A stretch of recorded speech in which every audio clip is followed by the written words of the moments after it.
Hi guys, कैसे हो आप लोग। मेरा नाम है प्रशांत जैन और इस वीडियो में हम लोग बात करने वाले हैं जेईई मेन के लिए क्या सेफ स्कोर रह सकता है। अब आप बोलोगे कि सर अभी तक तो एग्जाम भी नहीं हुआ, कहां की बात चल रही है सर, आप अभी से ही ज्ञान देने आ गए हो। तो यार देखो दोस्तों, पुराना डेटा और इन सब चीजों के बेसिस पर हम ये डिस्कस करेंगे आज कि क्या नंबर पर 99 परसेंटाइल आती है और आपके लिए ये कैसे सरल हो सकती है। तो इस वीडियो को आप लोगों को एंड तक देखना पड़ेगा। बट आप लोग ये सोचिए दोस्तों कि 99 परसेंटाइल का जो वेरिएशन है ना, एक ऐसा पेपर भी रहा है जहां पे 151 पर 99 परसेंटाइल आ जाती है और एक ऐसा पेपर भी रहा है जहां पे 236 नंबर पर 99 परसेंटाइल भी आती है। तो इतना लेवल ऑफ वेरिएशन होता है। अब ये कैसे समझा जाता है, आज दोस्तों हम लोग ये डिस्कस करेंगे कि पेपर देख करके ऐसा कैसे समझा जाता है कि यार ये पेपर इससे इस स्पेक्ट्रम के बीच में कहां पर लाई कर रहा है। क्या वो पेपर ऐसा है, क्या या वो पेपर ऐसा है, ये कैसे हम लोग सर डिस्कस करें।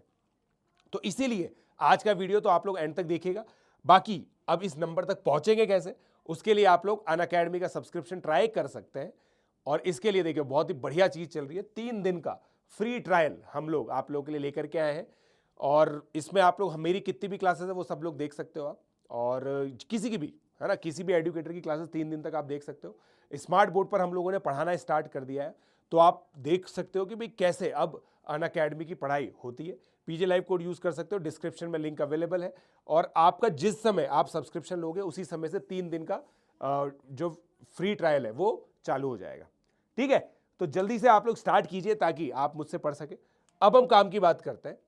तो सर 151 मार्क्स सोच के देखो आप, 151, 236। अब ये पेपर जनरली वो पेपर होते हैं जहां पे फिजिक्स और केमिस्ट्री में भी कुछ डिफिकल्टी आ जाती है। ना इसमें केमिस्ट्री स्ट्रेट फॉरवर्ड आता है, ना फिजिक्स स्ट्रेट फॉरवर्ड आता है। इस पेपर में क्या होता है दोस्तों, केमिस्ट्री बिल्कुल एनसीईआरटी से आती है, बहुत ही सारे बच्चे 100 में से 100 ला रहे होते हैं। फिजिक्स भी इसके अंदर एनसीईआरटी से आ जाती है, इसमें भी बहुत सारे बच्चे 100 में से 100 ला रहे होते हैं।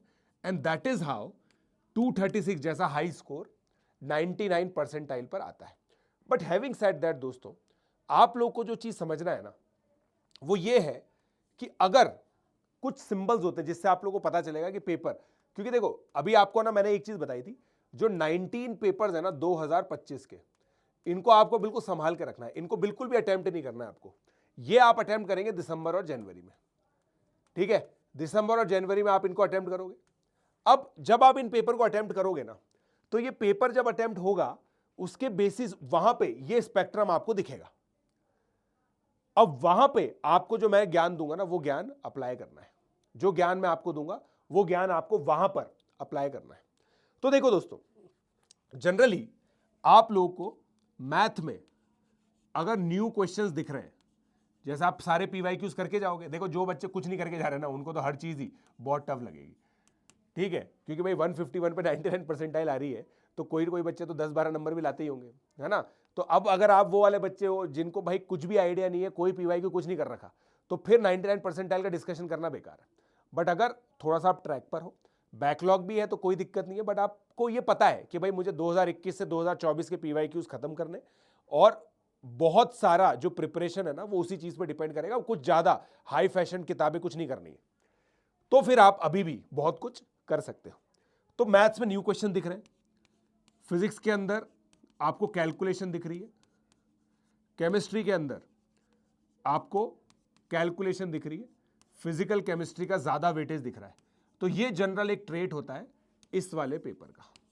फिर इसके अंदर काफी ज्यादा डिफिकल्ट हो सकती है, जैसे मैथमेटिक्स कुछ पेपर तो बहुत ही ज्यादा डिफिकल्ट आए, मतलब मैंने खुद ने सॉल्व किए जिसमें आप 80 मिनट भी लेके बैठो ना तो भी पूरा मैथ्स का पेपर सॉल्व नहीं होगा। 80 मिनट तक मैंने एक पेपर ऐसे भी सॉल्व किया है जिसके अंदर 80 मिनट तक मैं बैठा था, तब जाके मेरे से 25 क्वेश्चन सॉल्व हुए थे, और आपको पता है कि कितने सारे मैनिपुलेशन मुझे आते हैं, तो बच्चों की तो हालत खराब हो गई होगी उसके अंदर। तो ऐसे क्वेश्चन पेपर भी आते हैं। बट यहां पे सिल्वर लाइनिंग क्या होती है दोस्तों, कि आपके 50 नंबर पर भी 99 परसेंटाइल से ऊपर आ जाता है मैथ्स के अंदर। इसके अंदर मतलब 50 तो बहुत ज्यादा बोल रहा हूं मैं, 40 में भी आ जाता है, 40 में भी आ जाता है, करेक्ट। फिर फिजिक्स आ गया, फिर केमिस्ट्री भी आ गया आपका। ठीक है, अब आप लोगों के लिए जो टारगेट स्कोर है ना, जो आप लोगों को ध्यान रखना है इन सारे पेपर्स के अंदर, ये जो पेपर आप करोगे 19 पेपर 2025 के, इन पेपर्स के अंदर आप लोग 175 टारगेट करोगे 99 परसेंटाइल के लिए। ठीक है, 99 परसेंटाइल के लिए आप लोग 175 का टारगेट स्कोर रखोगे। 99 परसेंटाइल पे बहुत कुछ हो जाता है दोस्तों, 16,000 के करीब रैंक आती है। आप लोगों को मैं बता दूं दोस्तों, 99 परसेंटाइल का मतलब होता है 16K रैंक, करेक्ट। और इसमें आपको ठीक ठाक NIT में ठीक ठाक ब्रांच मिल जाती है, राइट। और अगर आपको केवल ये चीज जानना है कि सर आप तो बस ये बताओ कि IIT attempt, JEE advance attempt करने पे के लिए कितने नंबर लाने, तो भाई 110 बिल्कुल सेफ स्कोर है उसके लिए। 110 बिल्कुल सेफ स्कोर है दोस्तों जेईई एडवांस का एग्जामिनेशन देने के लिए। बट ये एग्जाम देते वक्त चमकता नहीं है कि हमें कौन सा पेपर, मतलब हमारा जो पेपर है वो इस रेंज का है, इस रेंज का है। तो मैंने क्या देखा है बच्चों के अंदर कि बहुत सारे बच्चे टफ पेपर के अंदर और ज्यादा हक देते हैं। मतलब उनको लगता है कि यार ये तो बहुत ही टफ पेपर आ गया है, हाथ पैर उनके कांप जाते हैं और फिर वो कुछ नहीं कर पाते पेपर के अंदर, तो वो 151 के भी नीचे चले जाते हैं। जबकि सोच के देखो कि वो डिजर्विंग होते हैं, वो 175 180 लगातार ला रहे होते हैं, बट वो बच्चे ऐसे होते हैं कि 100 नंबर पे पहुंच जाते हैं, 80 नंबर पे पहुंच जाते हैं और फिर वो इस रेस से भी बाहर हो जाते हैं। तो आपको टेम्परामेंट हाई रखना पड़ेगा। आपको मिड पेपर, और ये प्रैक्टिस करने के लिए दोस्तों आपको ये 19 पेपर देना। आप इस चीज को समझो, आप इसकी वेटेज समझो इस बात की कि अगर आप 175 180 स्कोर कर रहे हो और इन पेपर्स के अंदर कोई पेपर ऐसा आया जिसको देख करके आप बौखला गए और आपकी जो रेंज है ना वो 100 पे चली गई, 80 पे चली गई, 85 पे चली गई, तो आप इस रेस से भी बाहर हो जाओगे कि जेईई एडवांस भी नहीं दे पाओगे। तो इसलिए आपको अपना टेम्परामेंट बहुत अच्छा रखना पड़ेगा दोस्तों, आपको अपना टेम्परामेंट बहुत अच्छा रखना पड़ेगा। उसके लिए आपको ये सारे पेपर अटेम्प्ट करने पड़ेंगे। और इसीलिए मैं ये बता रहा हूं, जितनी चीजें आप इस तरह की फेस करोगे ना, जितनी चीजें आप इस तरह की फेस करोगे उतने ही बढ़िया आप होगे एग्जाम में। क्योंकि एग्जाम में इस बार भी ऐसा होगा, आप ऐसा मान के चलो जैसे 22 जनवरी को पेपर हुआ पहला, 22 जनवरी का पेपर आप लाइव सॉल्व देख करके चले गए हमारा, हमने बोला पेपर ईजी है, उस तरह का पेपर आएगा नहीं। 24 तारीख को कुछ और ही पेपर आ जाएगा।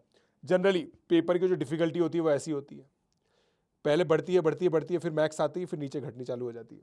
This is the trend which we have all seen. तो इसलिए इस तरह का पेपर पैटर्न आप देखिए और आइडेंटिफाई करने की कोशिश कीजिए कौन सा पेपर टफ है, कौन सा पेपर ईजी है, और इसको आप स्टेबलाइज कीजिए। स्टेबलाइज कीजिए मतलब 175 अगर आपके आ रहे हैं ना तो बहुत अच्छा है, बट इस पे जो वेरिएशन है ना it should be less than 10%।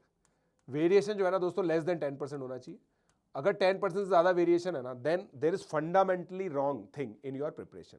उसके अलावा एक चीज जो आपको ध्यान रखनी है, एनसीईआरटी फिजिक्स और केमिस्ट्री में चार्ट जाओ और मैथ्स के अंदर 2021 से 2024 के सारे पीवाईक्यूज करो, क्योंकि 2025 के question as a mock paper आप लोगों को अटेम्प्ट करने। और बाकी सारी स्ट्रेटेजी के लिए, बाकी सारे डिस्कशन के लिए आप लोग अनअकैडमी का फ्री ट्रायल ले सकते हैं। जल्दी से आइए, लेट्स क्रैक इट।